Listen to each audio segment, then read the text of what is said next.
Love Stories.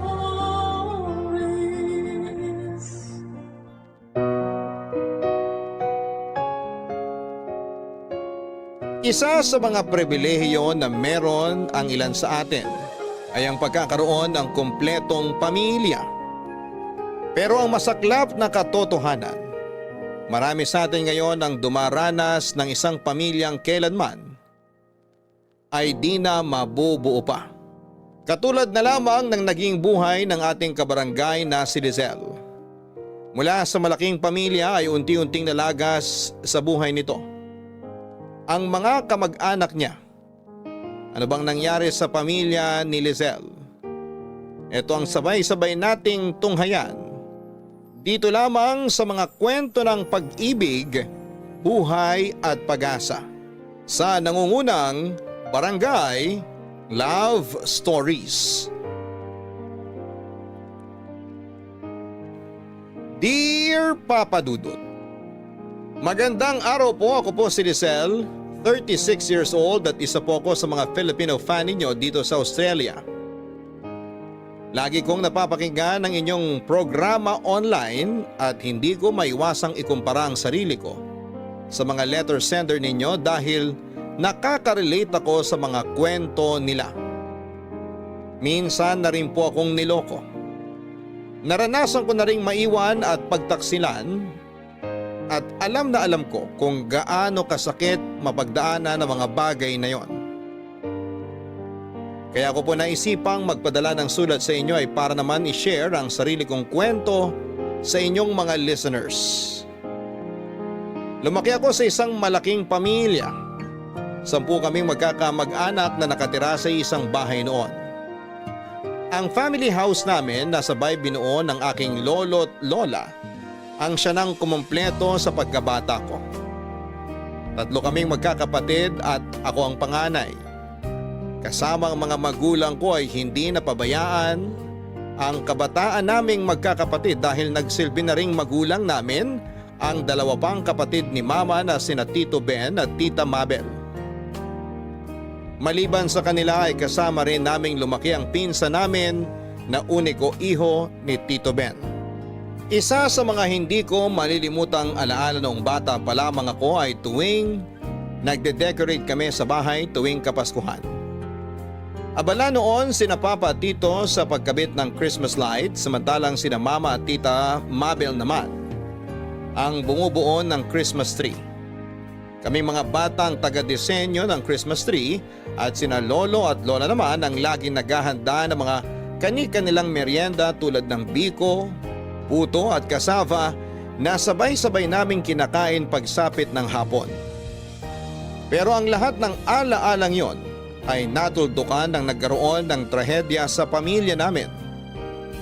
Parehong nasa trabaho noon sina Mama at Papa, pati na rin sina Tito at Tita. Kami namang magpipinsan ay nasa eskwelahan. Noong nagkaroon ng sunog sa amin at kasamang natupok ang family house namin, Papa Dudut. Sa kasamaang palad, parehong hindi nakaligtas ang lolo at lola namin sa sunog. Matapos silang makulong sa ikalawang palapag ng aming bahay.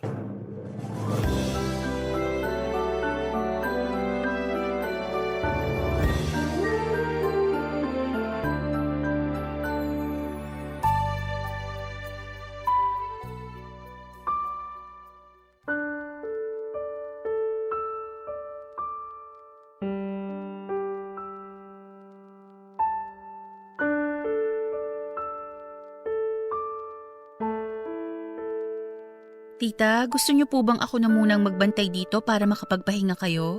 Hindi, okay lang. Matulog ka na, may pasok ka pa bukas. Panghapon po yung klase ko bukas, kaya pwedeng ako munang tumao rito para may kasama sina lolo't lola. Samahan mo na lang ako kung gusto mo. 2 araw na lang bago ang libing nila nanay at tatay. Ayokong iwan sila. Gusto ko nandito ako sa tabi nila hanggang sa huli. Sige po, samahan ko na lang kayo. Gusto niyo po ng kape? Ipagtitimpla ko po kayo. Salamat pero mas lalo akong inaantok kapag nagkakape ako. Ganun po ba? Hindi talaga kayo mahilig sa kape, no? Hindi tulad ni Lola na 3 beses yata sa isang araw kung uminom ng kape. Niliteral yung 3-in-1. Naging 3 times a day. Kape na ang tubig nun eh. Ay, alam mo ba, ang kwento sa akin nila Mang Doming, nasa labas daw sina nanay at tatay nung nangyari yung sunog. Talaga po? Oo, pauwi pa lang daw siya galing palengke nung nagsimula yung sunog. Si tatay naman na kina Mang Doming nakikipagkwentuhan. Nung nalaman ni nanay na may sunog, dumiretso kagad siya sa bahay para sabihan nga itong si tatay. Tapos nung nalaman naman ni tatay sa kapitbahay na pinaghahanap siya ni nanay sa loob ng bahay, pinuntahan naman siya ni tatay. Mabilis na kumalat yung apoy eh. Pareho silang natrap sa loob. Ayun, nakita na lang sila ng mga bumbero sa may CR sa second floor, magkayakap. Hanggang ngayon hindi ko pa talaga matanggap na wala na sina lolo at lola. Nung nakaraan lang, masaya pa kaming nagkukwentuhan tungkol sa teleseryeng pinapanood namin. Ngayon, hindi niya na mapapanood yung palabas na yun. Ano po ba kasing nangyari? Ano daw yung dahilan ba't nagkasunog? Electric pan daw na nag-short circuit. Yun ang sabi ng mga nag-imbestiga. Naiwan daw na bukas yung maliit na stand fan dun sa kwarto ng kapitbahay natin. Natabig siguro nung alaga niyang pusa yung patungan ng electric pan. Tapos hindi na malaya nung may-ari na tumumba yun sa may kama niya. Lumabas siya para kumain tapos pagbalik niya, malaki na yung sunog. Paano na tayo niyan, tita? Saan tayo ngayon titira? Wala man lang tayong naisalbang gamit. Nagkausap na kami ng papa mo. May kakilala daw siya sa Tondo na pwede nating lipatan. Maglo-loan na lang ako sa bangko para may pambayad tayo sa upa. Totoo po ba na hindi nasasama sa atin sina tito pagkatapos ng libing? Yun ang sabi niya. May nahanap na raw silang lilipatan ng anak niya eh. Ang hirap ng ganito. Totoo talaga yung sinabi nila na mas maganda na lang na manakawan kaysa masunugan. At least kapag ninakawan tayo, may matitira pa sa atin.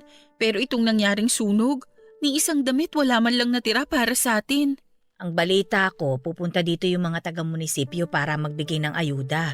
Kaninang umaga may nagpunta rin dito para mamigay ng donasyong damit. Naabutan mo ba yun? Opo, itong suot kong damit ngayon galing po sa donasyon. Ang chismis nga rin daw po, may ibibigay na tulong si Mayor para sa mga namatayan. Hindi ko lang alam kung gaano katotoo yun. Talaga? Ay, sana nga may ibigay sila. Malaking tulong yun bilang panimula kung sakasakali. Mamimiss ko tong lugar na to kapag lumipat na tayo. Ay naku, ako rin. Dito na ako lumaki eh. Pero ganun talaga ang buhay. Kahit gaano kasaklap ang mga pangyayari, patuloy pa rin umiikot ang mundo. At kailangan nating sumabay doon.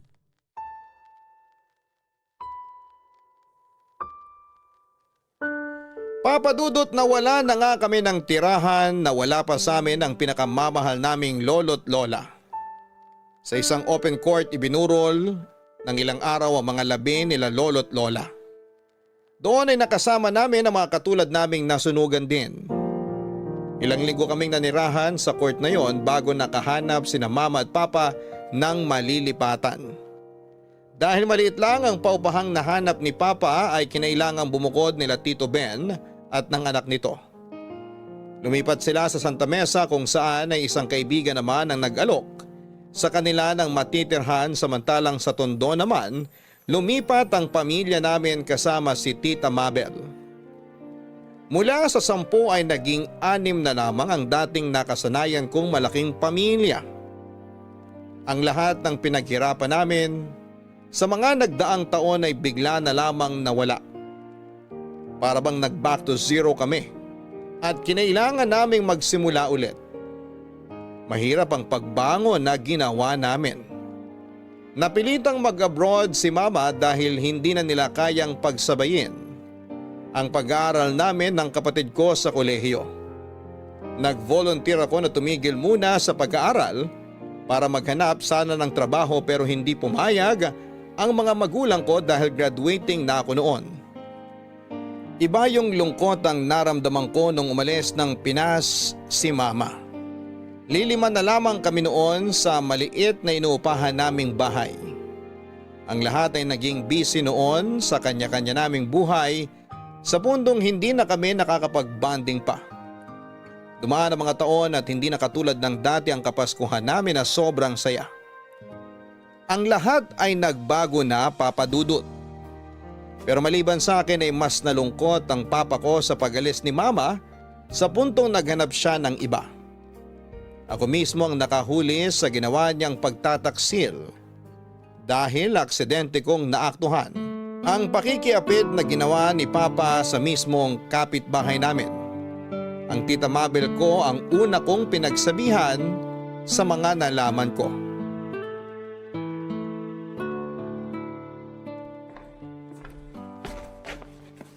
Lisel, alam mo ba kung nasa ng tatay mo? Magpapatulong sana akong ikabit yung binili kong bumbilya sa kwarto. Napundi na kasi yung ilaw ko dun eh. Nasa labas po yata. Di ko alam. Di ko napansin. Ako na lang po magkakabit. Huwag niyo nang asahan si Papa. Sige. Total mas matangkad ka naman kaysa sa akin. Teka, nasan nga ba yung tatay mong yun? Kaninang umaga ko pa siya hinahanap pa. Malay ko po. Lagi naman siyang wala sa bahay Hindi na kayo nasanay. Ay, yung lalaking yun talaga, oo. Simula nung nag-abroad ang mama mo, wala nang ibang inatupag kundi ang maglakwat siya. Check niyo po sa kapitbahay. Paniguradong nandun na naman yun. At ano naman ang ginagawa niya doon? Ewan ko po. Nangangabit siguro. Ano yun? Wala po. Amin na po yung bumbilya para maikabit ko na po yung ilaw niyo. Hindi, linawin mo yung sinasabi mo. Yung nabanggit mo, nangangabit? Anong ibig mong sabihin na nangangabit? Kung ano po yung ibig sabihin ng nangangabit, yun po mismo ang gusto kong sabihin. Sinasabi mo ba sa akin na may kabit ang tatay mo? Kabit, kerida, kalaguyo, mistress, number 2, o kung ano pang ibang tawag sa kanila. Opo, tita. Nahuli ko po si Papa na may kabit. Lisel, sigurado ka ba dito? Malaking paratang yung mga pinagsasasabi mo. Bakit ko po sisiraan ang sarili kong tatay? Sinong anak naman ang gagawa nun? Okay, sige, ganito. Ikwento mo sa akin kung ano yung nalalaman mo. Lahat ng detalye, ha? Bakit mo naman nasabing may kabit ang tatay mo? Nakita ko po siya sa ibang lugar na may kasamang babae. Yung kapitbahay natin, si Marisa. Magkasama sila sa labas. Nagde-date. Marisa? Yung asawa ng construction worker na nagtatrabaho sa Bulacan ngayon? Opo, siya nga. Paano mo naman nasabing nagde-date sila? Baka naman aksidente lang sila nagkita sa isang lugar, ganun. Nakita mismo ng mga mata ko kung paano sila maglampungan habang kumakain. Nakaakbay pa nga si Papa sa babae habang nagnanakaw ng halik sa pisngi niya Kung hindi date ang tawag doon, hindi ko na po alam. Diyos me, paano nagagawa to ng tatay ninyo? Nagpapakahirap ang kapatid ko sa ibang bansa.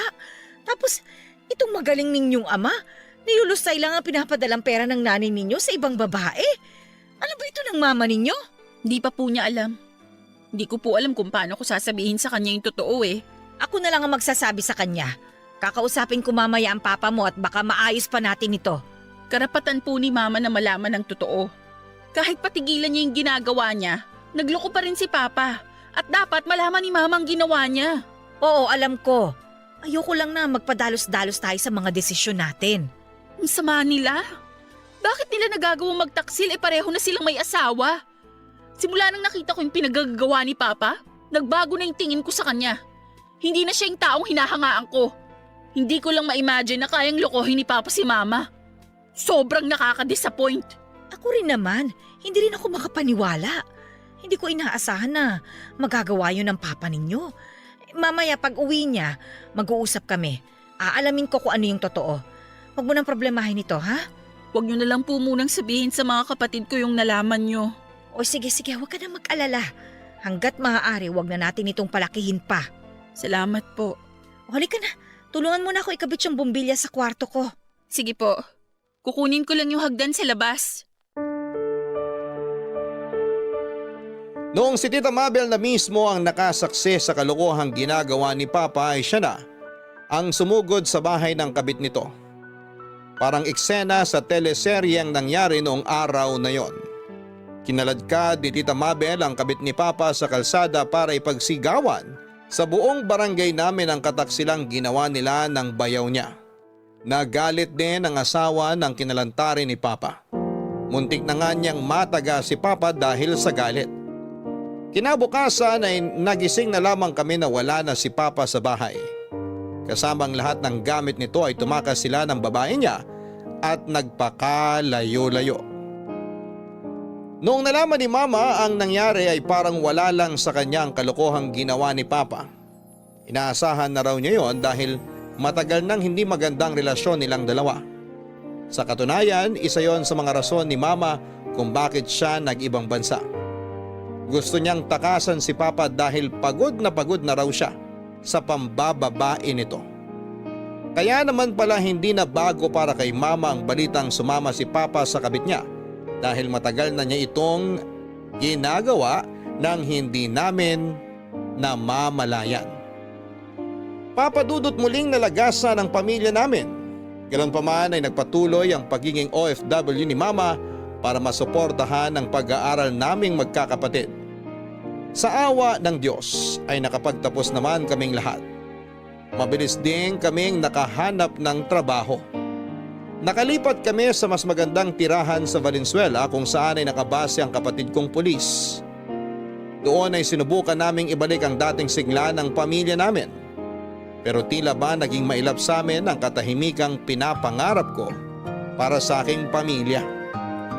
Dahil matapos mawala si Papa ay bigla namang hindi na nagparamdam pa sa amin si Mama.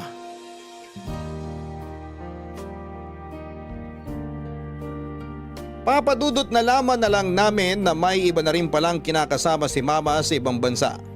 Kaya hindi na ito masyado nagpaparamdam sa amin noon. Ayon sa kanya ay bata pa naman daw siya at may karapatan pa siyang maging masaya. Isa pa ay nagampanan na raw niya ang trabaho niya bilang isang ina sa amin. Napagtapos niya kami gamit ang dugot pawis niya, kaya sapat na raw yon. Isa pa ay alam niya ang kayang-kaya na namin ang mga sarili namin dahil meron na raw kaming kanya-kanyang buhay. Galit na galit noon si Tita Mabel sa ginawang yun ni Mama pero wala na kaming magagawa pa. Dahil ng mga panahon na yon ay hindi na namin alam kung nasaan siya. Baka nga nasa Pilipinas na siya noon kasama ang bago niyang pamilya. Nakakalungkot na ganon ang sinapit ng pamilya na pinakamamahal ko. Aapat na nga lang kami noon ay bumukod pa ang pangalawa kong kapatid matapos itong makipag-live-in sa kanyang nobya. Tanging ako, ang bunso kong kapatid at si Tita Mabel na lamang ang kasama ko noon sa bahay. Naisip ko na kung ayaw na akong samahan ng mga tinuturing kong pamilya, ako na mismo ang maghahanap at bubuo ng sarili kong pamilya. Papadudot binuksan ko ang puso ko para sa mga taong willing akong mahalin. Sinubukan ko makipag-date at bago ko nahanap ang tunay na pag-ibig, ay sari-saring sakit muna ang pinagdaanan ko.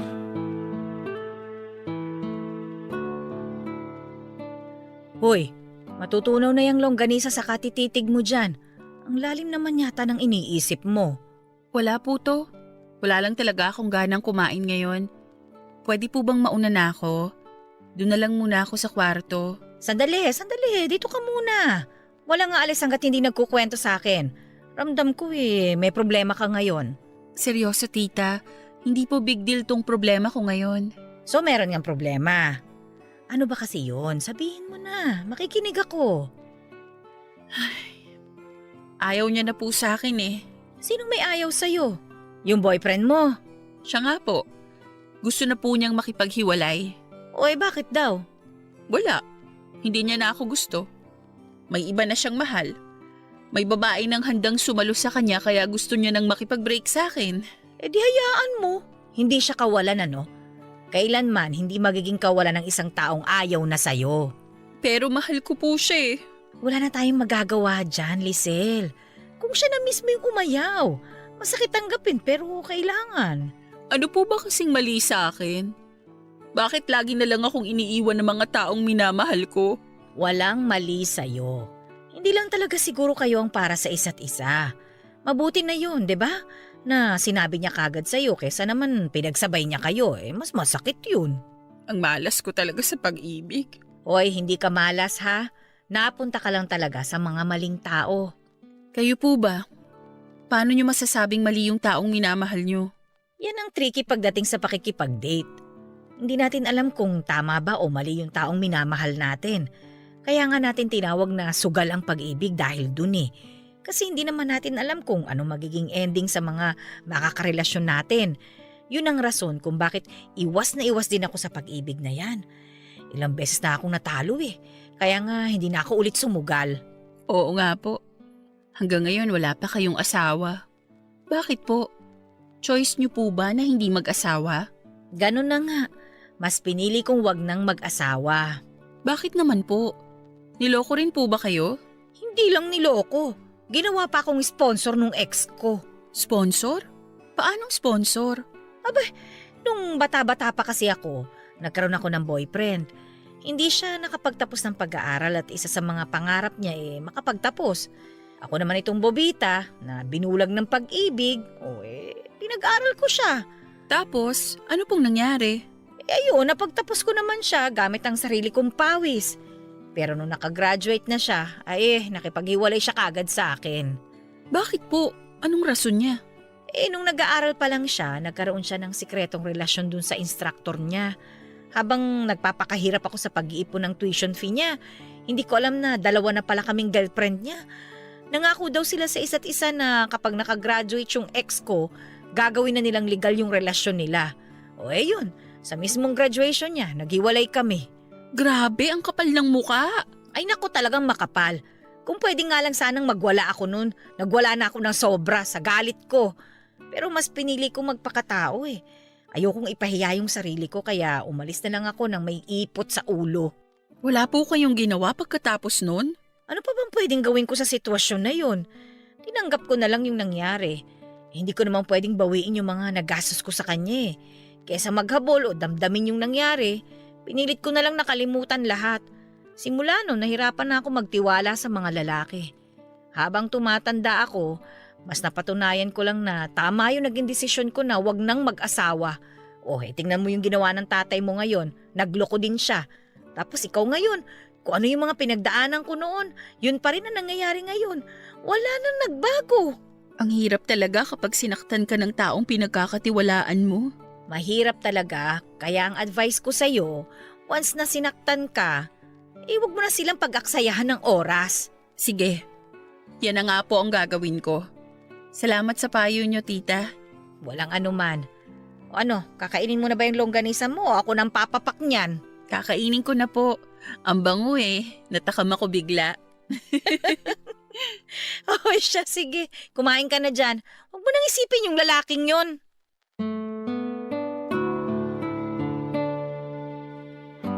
Noong ko lang nalaman ang dahilan kung bakit tumanda na lamang na dalaga si Tita Mabel. Naubos na pala ang tiwala niya sa mga lalaki. Kaya mas pinili na lamang niyang mapag-isa. Ang kwento pa sa akin ni Tita ay sinubukan daw naman niyang makipag-date noon matapos ang hiwalayan nila ng kanyang ex, pero sobrang lala na talaga ng trust issues niya noon sa puntong nagiging toxic na siya at wala nang lalaking nagtatagal sa kanya. Lagi tuloy siyang iniiwan. O kaya naman ay pinagpapalit kaya tumigil na lamang si Tita Mabel sa pag-i-entertain ng mga lalaki sa buhay niya. Napagod na lang daw siya kaya hindi na siya naghanap pa hanggang sa tumanda na nga siya. Noon din ay tinanggap na lamang niya ang kapalaran niya na forever na siyang mag-isa. Mabuti na lamang at nandun kami ng mga pamangkin niya na kasakasama niya. Kapalit nito ay siya na po ang tumayong magulang namin na magkakapatid simula nung nawalan kami ng magulang. Papadudot, maraming advice ang ibinigay sa akin ni Tita Mabel para mahanap ang lalaking nararapat sa akin. Tinuruan niya ako kung paanong huwag ibigay ang 100% ko sa pagmamahal dahil kapag iniwan daw ako ng lalaking iniibig ko ay wala na raw matitira para sa akin. Ang sabi niya ay mas mahalaga umano na mahalin ko muna ang sarili ko bago ako magmahal ng ibang tao para sa ganon ay malaman ko kung anong klaseng pagmamahal ang deserve ko. Sinunod ko po ang mga payo niya sa akin. Ilang beses man akong naging sawi sa pag-ibig ay sinikap kong bumangon at magpatuloy sa buhay.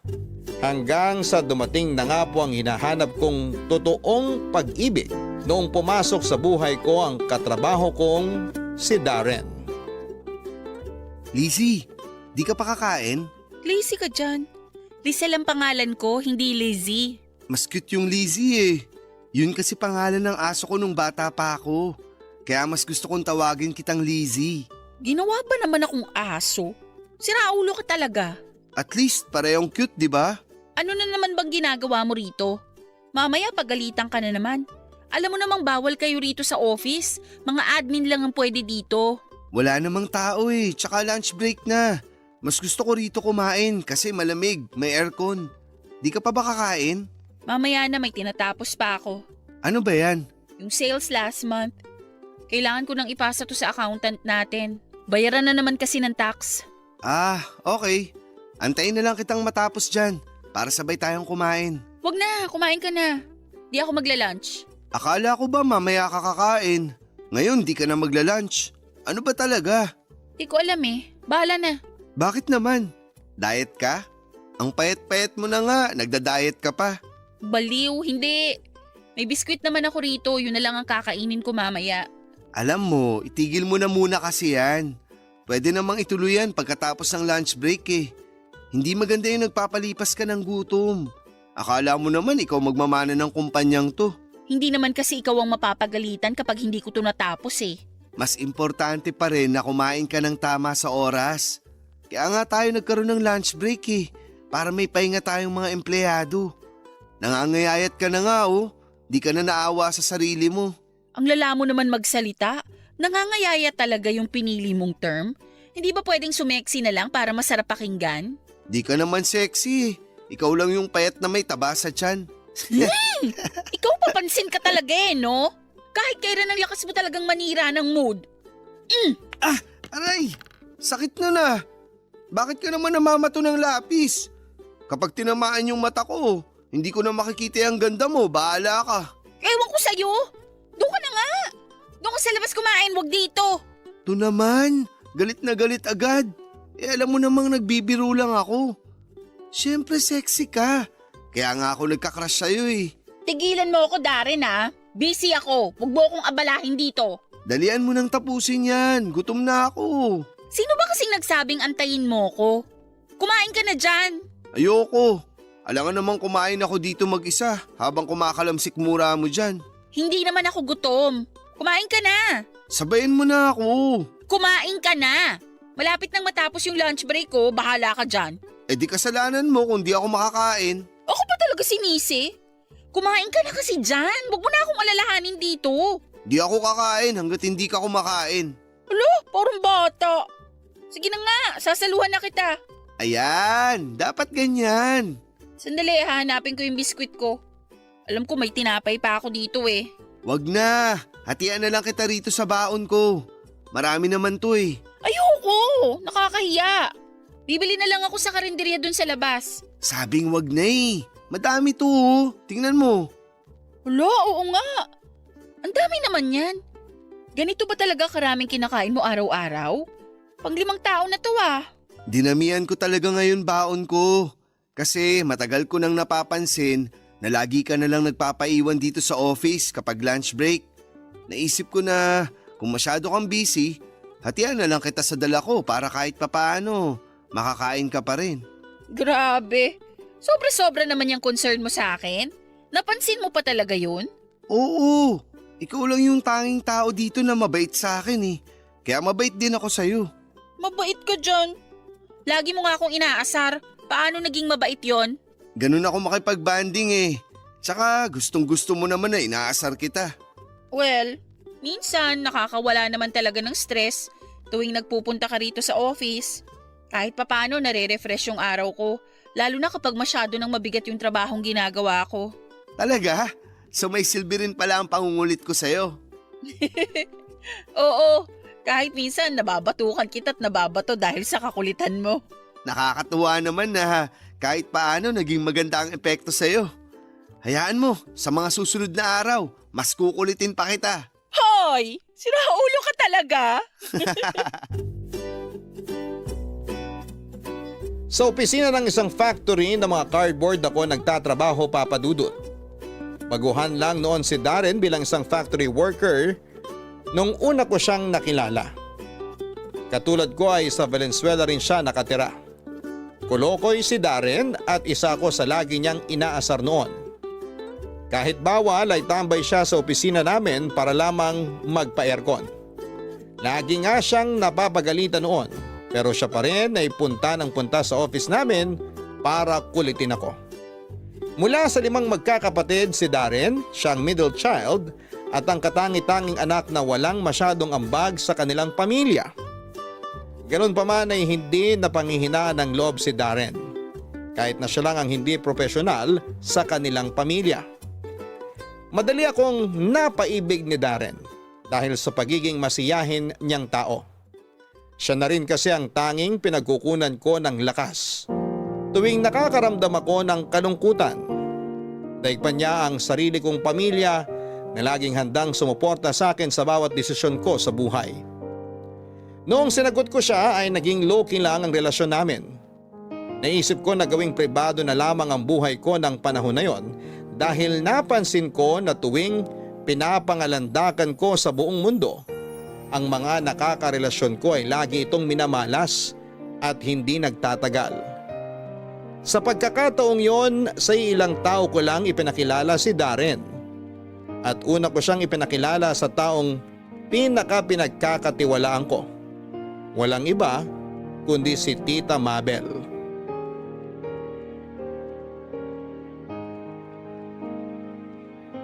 Papadudod simula nung naging kami ni Darren ay itinuring ko na siyang parte ng aking pamilya. Siya ang pumuno ng mga kakulangan ng mga kamag-anak ko na iniwan ako katulad na lamang ng pagkalinga mula sa mga magulang. Pag-aalaga na dati ginagawa ng namayapa kong lolo't lola. Siya rin ang nagbo-boost ng confidence ko na dating gawain ng mga kapatid ko. Unti-unti ay nakahanap ako ng sarili kong tahanan at si Darren yon. Sa pagkakataong yon ay sinigurado kong wala nang makasisira pa sa pamilyang binuo ko. Nung ipinakilala ko si Darren sa kapatid ko at kay tita ay malugod naman siyang tinanggap ng mga ito. Sa pagdating niya sa buhay namin ay tila ba muling nagkaroon ng kulay ang munting tahanan namin. Nagkaroon ng tropa ang bunso kong kapatid at nagkaroon naman ng bagong katsikahan ng tita ko sa pamamagitan ni Darren. Naging feel at home siya sa bahay sa puntong halos doon na nga siya tumira noon. Sa mga sumunod na taon, tuwing may mga importanteng kaganapan sa buhay namin ay laging nandun si Darren. Kasama namin siya noong first time kong magdiwang ng Pasko.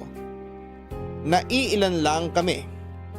Ganun pa man ay hindi lungkot ang naramdaman ko dahil kokonti lang kami kundi iba yung saya ang yumakap sa puso ko ng time na yon. Dahil kasama kong mag-celebrate ng Pasko at bagong taon ang taong minamahal ko. Papadudot patuloy na lumaki ang pamilya namin lalo na nung nagkaroon na rin ng girlfriend ng bunso kong kapatid.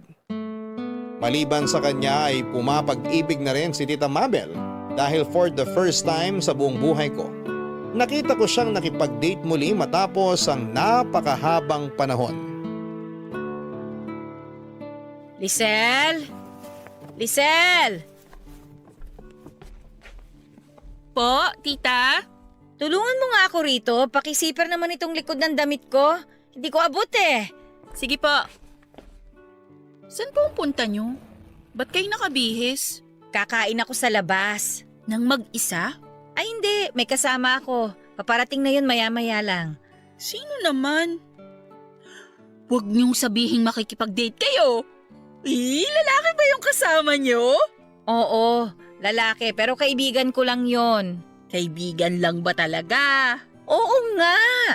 Ikaw talaga kung ano-anong iniisip mo. Hindi pang kaibigan lang yung mga ngiti nyo. Kinikilig kayo eh. Okay, sige. Nanliligaw siya. Pero hindi ko pa siya sinasagot ha. Oh my gosh, talaga? May nanliligaw sa inyo ngayon, tita?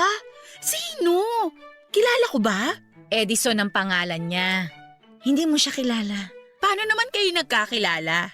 Sa kayo nagkita? Matagal ka na ba niyang nililigawan? Sandali. Ang dami mo namang tanong. Isa-isa lang. Nagkakilala kami sa pinagtatrabahuhan ko. Naging customer namin siya isang beses hanggang sa naging suki na namin. Tapos, paano siya nanligaw? Dali tita, sabihin mo na sa akin, kinikilig ako. Ay, nakakalokang bata ito. Sa aming matatanda ka pa talaga kinilig, ha? Siyempre, kayo ang nagpapatunay na age is just a number. Wala sa edad yan, kundi sa pusong tumitibok mismo. So ano po, paano siya nag-confess sa'yo? Ay, ang totoo niyan, matagal na siya nagpapapansin sa akin. Hindi ko lang siya binibigyan ng atensyon kasi nga, di ba? Tulad nga ng sinabi ko sa'yo, hindi na ako umaasa magkakaroon ng pag-ibig sa buhay ko. Tapos na ako sa mga bagay na yan eh. Opo, nabanggit niyo nga po sa akin yan noon. Eh bakit naman nagbagong isip niyo? Eh makulit siya, masyadong porsigido. Hindi siya nagpatalo kahit na ilang beses ko na siyang sinabihan na wala akong interes na magkaroon ng karelasyon sa edad kong ito. Eh yun, tapos, ewan ko ba, alam mo yung nasanay ka na lang sa taong yun? Yun bang hindi mo inaasahan na naging parte na pala siya sa bawat araw mo kahit na hindi mo naman yun hiniling? Basta, nasanay na lang ako sa kanya. Ang hirap i-explain eh. Gets ko po kayo. Ang tawag po sa nangyaring yan, na-fall na kayo sa kanya. Nung una, wala kayong interes, di ba? Tapos kalaunan, nung nakilala niyo na siya ng lubusan, naging open na kayo sa kanya. Tapos, unti-unti ring tinanggap ng puso niyo yung taong yon. Ganun po talaga sa pag-ibig eh. Tiyagaan lang. At itong Edison na to, mukhang matyaga nga siyang tao. Kasi hindi niya kayo tinigilan hanggang sa napa-oo niya kayo. Ganun na nga siguro ang nangyari. Halos ganyan din yung nangyari sa amin ni Darren eh. Para siyang langaw no na hindi ko mabugaw-bugaw. Tapos ayun, na-develop na lang din yung feelings ko sa kanya katagalan. Pero alam mo, kinakabahan ako sa date na ito sa totoo lang. Bakit naman po kayo kinakabahan? Eh kasi matagal na nung huli akong nakipag-date. Ngayon na lang ulit. Hindi ko na alam kung ano yung dapat gawin. Wala naman kayong kailangang ipakitang kakaiba sa date nyo eh. Nagustuhan niya kayo kung ano yung totoong kayo. Kaya yun lang ang ipakita mo sa kanya kapag magkasama na kayo. Ganun lang kasimple. Talaga ba? Opo. Be yourself, ika nga nila. Sige, tatandaan ko yan. Ayan, nag-text na siya. Nasa labas na raw siya. Good luck po sa date nyo. Enjoy kayo. Mauna na ako ha. Mag-iingat po kayo, tita. Salamat.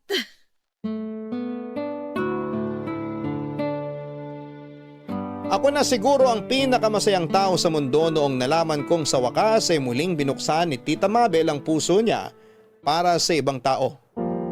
Deserve niyang makatanggap ng pagmamahal dahil napakabait niyang tao.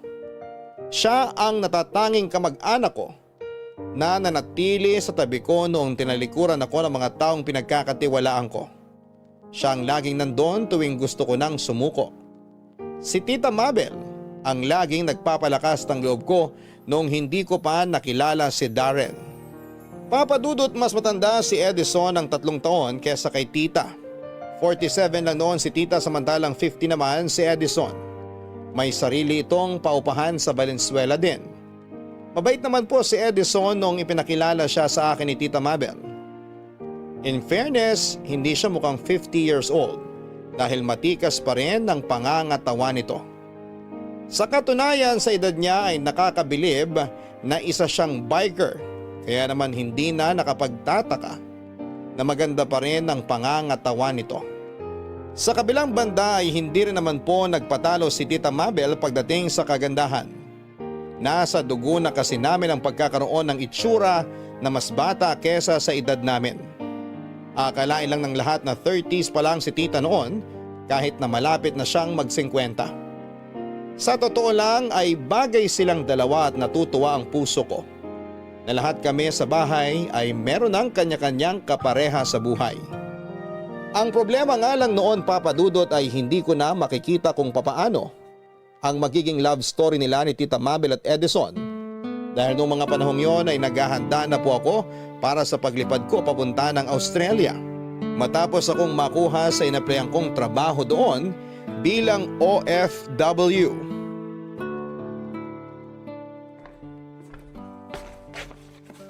O tita, aga niyo nagising ngayon ah. Ay nako, actually wala pa akong tulog. Bakit naman? Ewan ko ba? Hindi ako dinalaw ng antok kagabi eh. Paano kayo makakatulog niyan nagkakape na kayo? Mas lalo kayong hindi aantukin yan. Mabuti Sabado ngayon, day off ninyo. Nakatatlong kape na nga ako buong magdamag. Ibig niyong sabihin, kagabi pa kayo nandito sa kusina? Oo, ganun na nga. Hindi pa naman kayo mahilig sa kape. Bakit po? May problema po ba? Ay, hindi ko alam. Madami lang siguro akong iniisip. Tulad naman po ng ano. Tungkol ba to kay Edison? May problema ba kayong dalawa? Hindi, wala naman kaming problema ni Edison. Uy, ano po? Eto. Ano po yan? Yan yung ginagamit sa pregnancy test ah.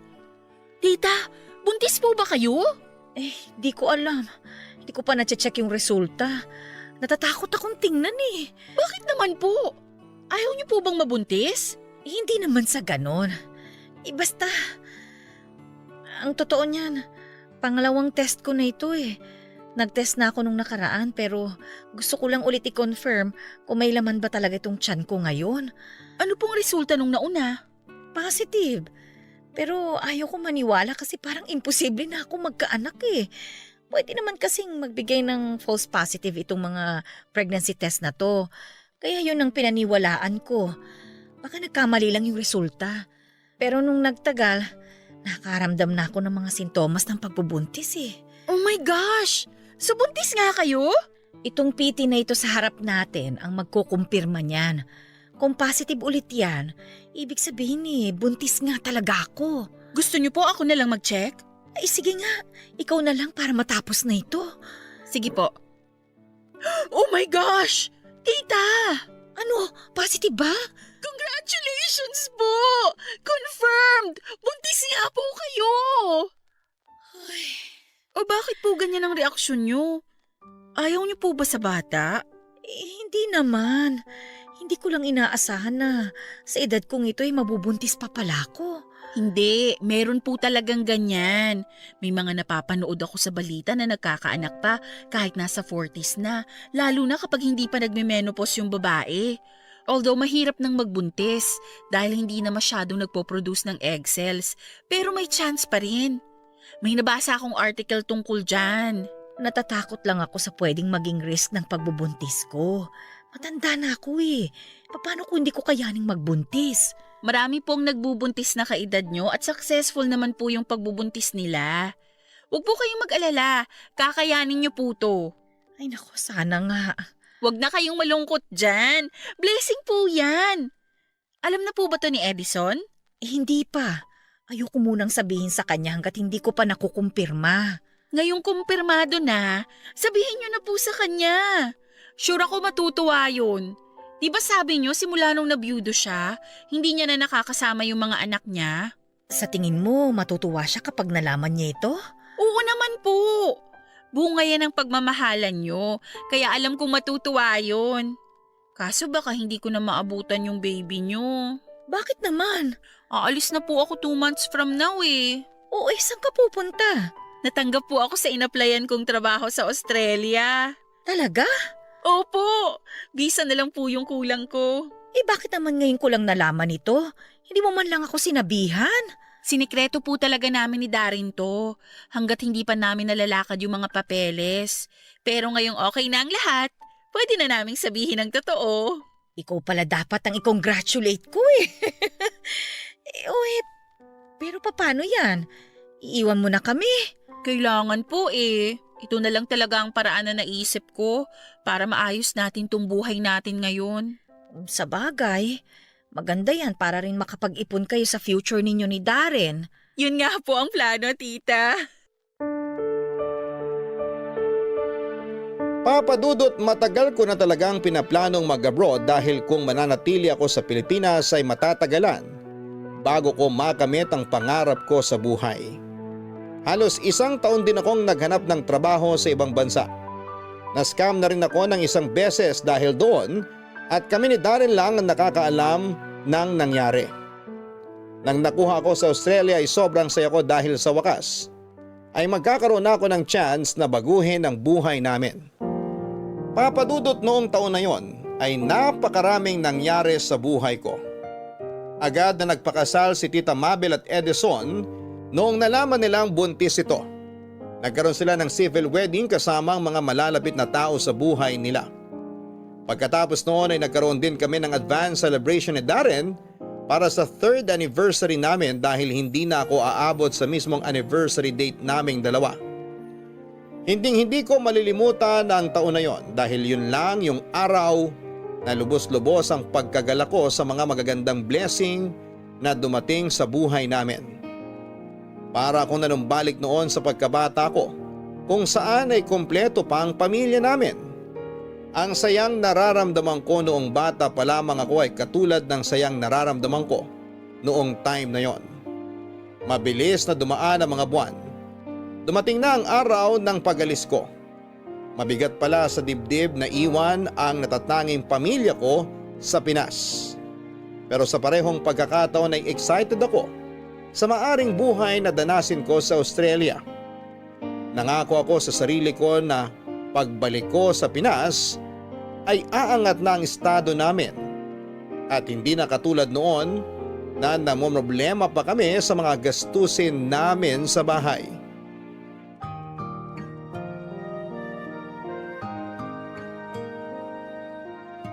Umalis man ako ay may pumalit naman kaagad sa akin at yon ay si Isha, ang anak ni Tita Mabel at Tito Edison. Nakakatuwa dahil yon ang patunay na hindi pa huli ang lahat. Late mang nagkaasawa at nagkaanak si Tita, ang mahalaga ay naranasan pa rin niya ang mga bagay na yon. Sa wakas ay may matatawag na rin siyang sarili niyang pamilya. Nung panahong yon ay kina Tito Edison na nakatira si Tita Mabel samantalang naiwan naman ang bunso kong kapatid kasama ang girlfriend nito sa dati naming bahay. Papadudot matagumpay na naipanganak ni Tita Mabel si Isha. Pero dahil sa edad ni Tita ay nagkaroon ng komplikasyon ng bata. Ipinanganak si Isha na mayroong Down syndrome. Nakakalungkot man ang nangyari pero isa pa rin yung blessing. Kaya naman labis-labis na pagmamahal ang ibinibigay namin kay Isha. Special child siya kaya dapat ay special din ang buhay na ipaparanas namin sa kanya. Bilang pinsan ay ine-spoil ko si Isha. Lahat ng gamit niya ay nagmula pa sa Australia mula sa mga damit, laruan at gamit na pang baby.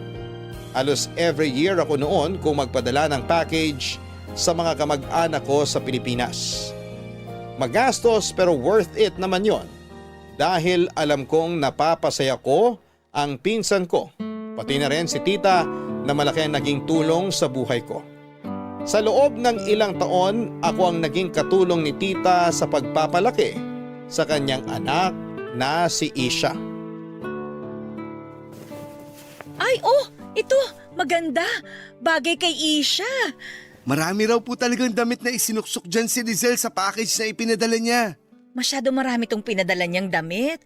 Mabilis lang naman lumaki ang bata eh.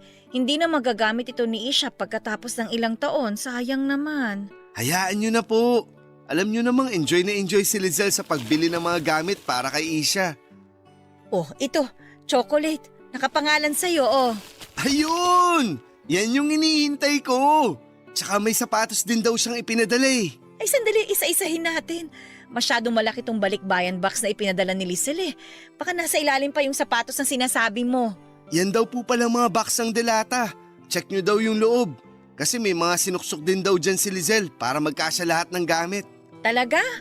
Sandali, abot mo nga yung box ng corn beef dyan sa likod mo. Heto po. Salamat. Ay, oo nga, may mga medyas siyang isinuksok dito. Nakakatuwa naman ito. Tip daw yan ng mga kasamaan niyang Pinoy dun sa Australia. Siyempre, mahal ang magpadala ng package. Kaya bawat sulok, pinuno talaga niya ng pwedeng ipadala. Ay, teka. Si Lizelle, tumatawag. Hello, Lizelle! Nandito na yung box mo. Binuksan na namin. Opo, nag-message nga po sa akin si Darren. Eto, kita mo ba? Ang dami! Opo, kita ko. Ay, Yan palang mga box ng pagkain dyan. Marami ring nakasiksik dyan. Oo, sinabi nga sa akin ni Darren. Heto nga nakita ko yung mga medyas na isiningit mo. Andito pala si Darren. Lizelle, anong oras na dyan? Alas 7 na ng gabi rito. Talaga? Alas 5 pa lang dito eh. Oo, ahead talaga kami ng 2 oras. Nakita mo ba yung sapatos mo? Hindi pa. Iniisa-isa pa lang namin yung mga padala mo. Nasa ilalim yata yun. Nasaan pala si Isha? Gusto ko siyang makita. Ay, tulog na siya Katatapos lang magwala. Ay, sayang naman, hindi ko makakausap. Bakit na naman siya nagwala? Ay, naku, hindi ko alam. Nitong mga nakaraan, lagi na lang siya nagtatantrum. Hindi naman namin alam kung anong gusto niya kasi hirap pa naman siya makapagsalita. Habaan niyo na lang po yung pasensya niyo sa bata. Ay, mabuti nga't dumating itong si Darren Si Darren lang talagang nakakapagpatahan sa kanya. Mas gusto pa nga niya si Darren kaysa sa aming magulang niya Ako pa. Matagal na ako nagpa-practice na maging daddy. Hoy, daddy ka dyan. Gusto na raw maging daddy ng boyfriend mo. Pagbigyan mo na kaya. Wala ka pa bang planong umuwi muna dito?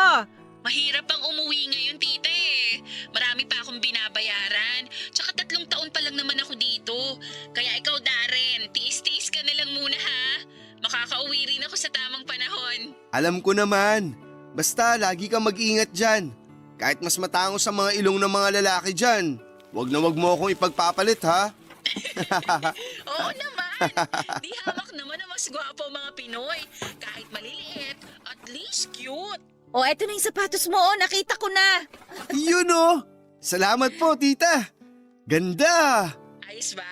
Oo, astig neto. Salamat dito ah. Walang anuman. I love you. Love you too. Papa Dudut, bahay ang una kong naipundar simula noong nagtrabaho ako sa Australia. Inunti-unti ko ang pagpapatayo nito at si Darren ang nagasikaso ng lahat ng yon sa Pilipinas. Siya ang nagbantay at nakipag-usap sa architect at engineer na namamahala sa ipinatayo kong bahay. Sa katunayan ay may input pa si Darren sa disenyo ng bahay dahil yon ang magiging tahanan namin para sa pamilya na aming bubuin. Nung nakapagpatayo ako ng bahay ay doon na tumira si Darren. Lumipat din doon ang bunso kong kapatid kasama ang girlfriend nito mula sa dating bahay na inuupahan namin. Pagkatapos ng bahay, negosyo naman ang sumunod na ipupundar ko.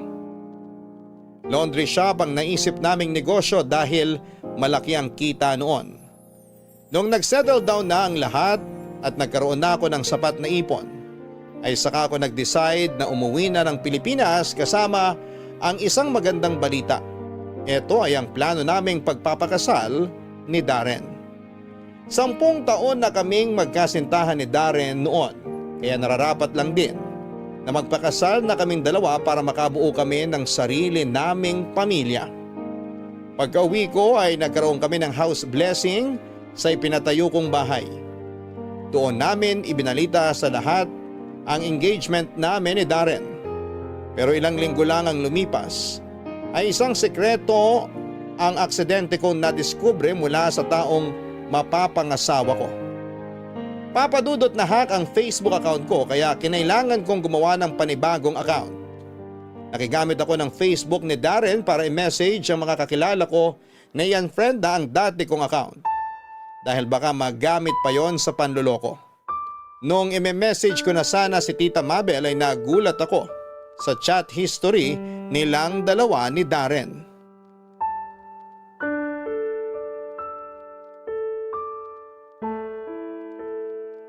Ano ba kasi yun, Lizelle? Anong ginagawa natin dito sa bahay nila Tita Mabel?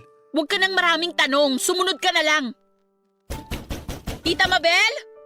Tita Mabel, nandiyan ka ba? Buksan mo to! Huminahon ka naman, Lizelle. Gabi Tita, na. buksan mo to! Ba't ka magalit na galit? Buksan mo tong pinto! Lizelle, bakit? Anong ginagawa niyo rito ni Darren? May pag-uusapan tayong 3. Anong pag-uusapan natin? Sige, pumasok kayo. Ewan ko dito kay Lizelle, tita. Bigla na lang nagalit nang walang dahilan. Nasaan si Tito Edison? Wala siya. May pinuntahan siyang kaibigan. Mamaya pa yun uuwi. Ano bang meron, Lizelle? Darren, akin na yung phone mo. Bakit? Sabing akin na yung phone mo! Heto na, kukunin na. Galit na galit naman eh. Oh, ayan. Buksan mo! Ilagay mo yung pin! Oh, ayaw mo ba talagang ipaliwanag kung ano tong ginagawa mo? Maghintay kayo! May nabasa lang naman akong katotohanan. Gusto ko tong kumpirmahin sa harap nyo mismo. Ano ba kasi yun? Heto, makinig kayong mabuti ha. Babasahin ko tong nabasa ko sa Facebook chat ninyong dalawa. O etong sabi ni tita. Darren, sa tingin ko, buntis ako. Ilang araw na akong hindi dinadatnan, tapos ilang beses na rin akong nagsusuka. Lisel! Sandali! Hindi pa ako tapos sa binabasa ko. Makinig muna kayo, mahaba to eh. Ang reply ni Darren, bumili ka ng pregnancy kit. Mag-test ka para malaman natin kung buntis ka. After ng ilang araw, nag-chat uli si Tita Mabel. Buntis ako. Lizelle, tama na yan. Bakit? Wala pa tayo sa climax. Ayaw mong malaman kung anong reply mo sa chat ni Tita? Ito yung reply mo oh. Ipalaglag mo na yung bata. Yan ang sabi mo sa kanya. Pero itong si Tita naman, natakot daw magkasala sa Diyos, ayaw magpalaglag. So ang naging plano nyo, naghanap kayo ng desperadong lalaki na magpapakasal kay Tita para palabasin na nabuntis siya ng asawa niya. Ano? May namiss ba akong detalye? Lizelle, magpapaliwanag ako. Hindi namin ginusto yung nangyari. Sa totoo nga! Tinikman mo si Tita, nabuntis siya, nagpakasal siya sa iba, at pinalabas niyo sa lahat na si Edison ang tatay ni Isha. Yung pinsan ko na minahal ko ng sobra-sobra. Anak mo, Darren. Tama? Hindi naman namin sinasadya na... Hindi sinasadya! Tita! Boyfriend ko yung pinatulan mo! Ikaw tong maraming trust issues sa mga lalaki, pero ikaw din naman pala ang magiging rason kung bakit nagkakaroon ng trust issue ang kapwa mo babae! Lizelle, uminahon ka lang. Matagal na yung nangyari. So what? Ano ngayon kung matagal na? So kapag late kong nalaman yung totoo, bawal na ako magalit? Ang hayop niyong dalawa? Walang hiya kayo! Sorry, isang beses... 1 beses! 10 beses! Kahit inaraw-araw niyo pa, ang ending! Trinaydor niyo akong dalawa! Bantay sa lakay ka rin eh! Ang kapal! Sobrang kapal na mga mukha niyo! Nandito pa ako sa Pinas nun ha? Nakakasama niyo pa ako nung ginawa niyo yung kahalayan niyo! Ano pa kaya nung nasa Australia na ako? Siguro inaraw-araw niyo na ano? Kaya huwag mo masabi-sabi sa akin na 1 beses lang yung nangyari dahil hindi yun ka paniwala. Maniwala ka. 1 beses lang talaga yun. Wala akong pakialam! Ikaw ang laki ng tiwala ko sa'yo, Darren. Nag-abroad ako para buuin yung buhay nating dalawa. Ang kapal na mukha mong demonyo ka! Sobrang kapal na mukha mo! Lisel, ako nang humihingi ng tawad sa'yo. Sana patawarin mo kami sa nagawa namin. Mali yun, sobrang mali. Pareho naming pinagsisisihan yung nagawa namin. Patawarin mo na kami alang-alang kay Isha. Isa ka pa, tita! Gagamitin mo pa talaga yung bata para maghugas kamay? Hindi ko kayo patatawarin hanggang mamatay ako! Walang magkakapatawaran sa ating tatlo! Ikaw, Darren, bibigyan kita hanggang ngayong gabi lang para alisin lahat ng gamit mo sa bahay ko! Ikaw naman, tita! Huwag mo nang ipapakita yung pagmumukha mo sa akin! Dahil sa susunod na makita ko ulit yung mukha mo, hindi mo magugustuhan ang gagawin ko sa'yo! Huwag mo akong subukan! Haliparot kang matanda ka! Bigyan niya ng kapatid si Aisha kung gusto rin niya! Lizelle Sandali naman! lang, Lisel!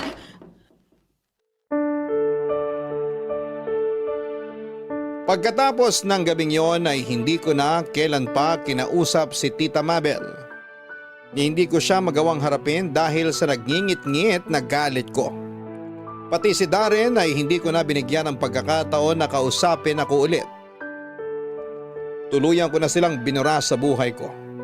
Sobrang sakit lang para sa akin ng pamilyang itinuring ko ng napakahabang panahon ay may kakayahan palang pagtaksilan ako. Sa pangalawang pagkakataon ay muling nasira ang pamilyang pinakaiingatan ko. Sa sobrang sakit ng nangyari ay bumalik ako sa Australia para makalimot. Ang bahay na ipinatayo ko sa Pilipinas ay inilipat ko sa pangalan ng kapatid ko dahil wala na akong planong balikan pa yon. Naisip ng bunso kong kapatid na gawin na lamang yon paupahan. Papadudot kung ako ang tatanungin ninyo ay hindi pa ako handang magpatawad sa ngayon. Masyado pang sariwa para sa akin ang nangyaring panluloko na ginawa ng tita ko at ng sariling ex-boyfriend ko. Minsan tuwing tinatanong ako ng kung nasaan ang pamilya ko, lagi kong sinasabi na wala na akong pamilya, na mag-isa na lamang ako. Totoo nga na blood is thicker than water dahil mas masakit kapag sarili mong kadugo ang trumaydor sa'yo. Sa ngayon ay nilalakad ko na ang citizenship ko sa Australia. Dito na po ako bubuo ng sarili kong pamilya. Hindi na po maganda ang mga ala-ala ko sa sarili nating bayan. Papadudot, dito na po nagtatapos ang kwento ko sa inyo at pasensya na po kayo kung kinuha ko itong pagkakataon para maglabas ng sama ng loob. Regards po sa lahat ng bumubuo ng Barangay Love Stories at ng Barangay LS. Mabuhay po kayo. Ang inyong forever kapuso at kabarangay, Lizelle. Isang kasinungalingan lang ang tanging kailangan para masira ang buong pagtitiwala ng isang tao. Kaya naman mga kabarangay, lagi tayong maging tapat sa mga taong minamahal natin. Huwag na huwag mong pagtataksilan ng mga kakampi mo sa buhay dahil kapag niloko mo ang isang mabuting tao, daig mo pa ang nagtapo ng diamante at namulot ng bato. Hanggang sa muli, ako po ang inyong si Papa Dudut sa mga kwento ng pag-ibig, buhay at pag-asa sa Barangay Love Stories number 1. Sabay-sabay nating pakinggan ang iyong kwento ng pag-ibig, buhay at pag-asa. Ipadala lang sa barangaylovestories@yahoo.com. Nagustuhan ng iyong napakinggan? Ituloy yan via live stream sa www.gmanetwork.com/radio.